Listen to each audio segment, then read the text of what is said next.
Dajjal adalah orang Yahudi dan tentaranya juga Yahudi.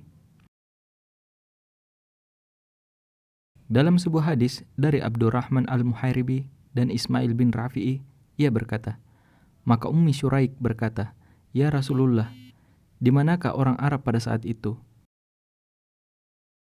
Beliau bersabda, "Jumlah mereka sedikit, tempat suci mereka pada saat itu ialah Baitul Maqdis. Imam mereka ialah seorang yang saleh.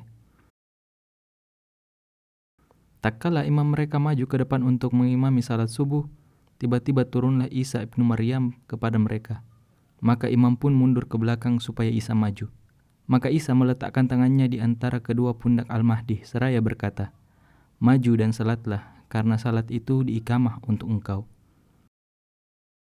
Maka salatlah dia bersama mereka. Setelah selesai, Isa berkata, 'Bukalah pintu itu.' Maka pintu Baitul Maqdis pun dibuka.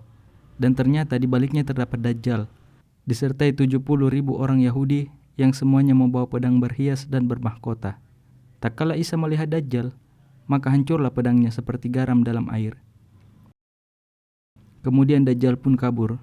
Isa berkata, 'Sesungguhnya aku punya satu sabetan untukmu, dan sekali-kali kau tidak akan dapat mendahulunya.'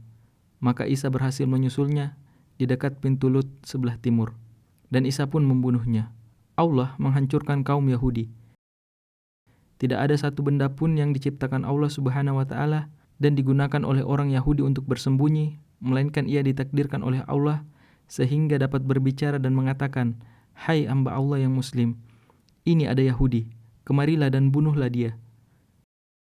Semua benda dapat memberitahu, baik berupa batu, pohon, dinding dan binatang, kecuali pohon garkat yang tidak dapat berbicara karena ia merupakan pohon kaum Yahudi.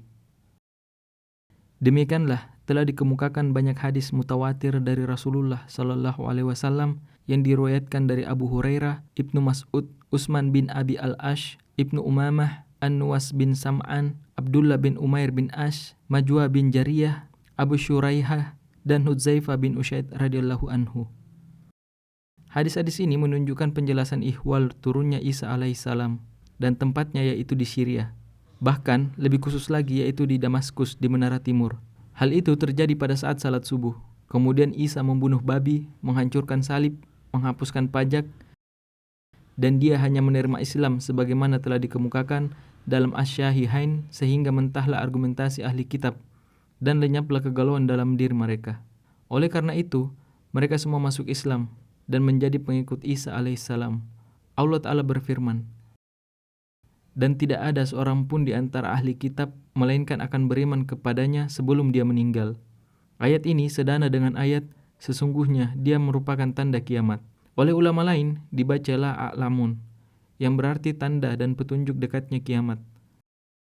Hal itu karena Isa turun setelah keluarnya Dajjal, lalu Allah membunuhnya melalui tangan Isa. Sebagaimana hal itu ditegaskan dalam kitab sahih bahwa Allah tidak menciptakan suatu penyakit melainkan diciptakannya pula obatnya. Selain itu, Allah membinasakan Ya'juj dan Ma'juj. Allah Ta'ala berfirman, hingga apabila dibukakan tembok Ya'juj dan Ma'juj dan mereka turun dengan cepat dari seluruh tempat yang tinggi, dan telah dekatlah janji yang benar.